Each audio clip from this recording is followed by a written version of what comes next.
Ang laki, ang haba, kahit bumiting ka pa dito sa curtain rod na 'to, nakakatuwa. Tingnan niyo naman, oh, sobrang mura tapos yung pinakadulo niya ang lakas makayayamanin mga guys, ang ganda, 'di ba? Sobrang mura guys, matibay kahit bumitin ka, malaki talaga mga guys, makapal.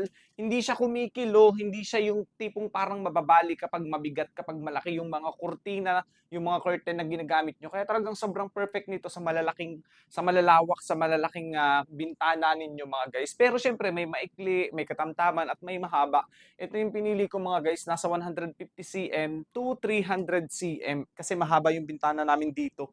Nakakatuwa, tingnan niyo naman 'yan, oh. Tigkabilang dulo meron 'to mga guys, tapos set na 'to.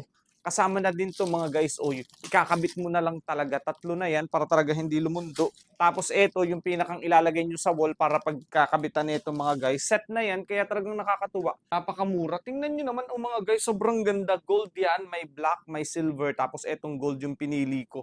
Ang ganda, yung tipong kahit malaki yung mga kurtina niyo mga guys, kahit mabigat, hindi talaga siya kikilo. Kaya nagustuhan ko 'to, sobrang mura. Kaya kung naghahanap kayo ng magandang curtain rod na mura, pero maganda yung quality, naku guys, perfect 'tong curtain rod na 'to. Sulit kayo dito. Tingnan niyo naman, oh.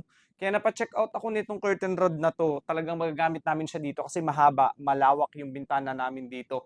Kaya kung gusto niyo, huwag na kayong magdalawang isip, sulit na sulit kayo, sobrang mura lang, check out niyo na din.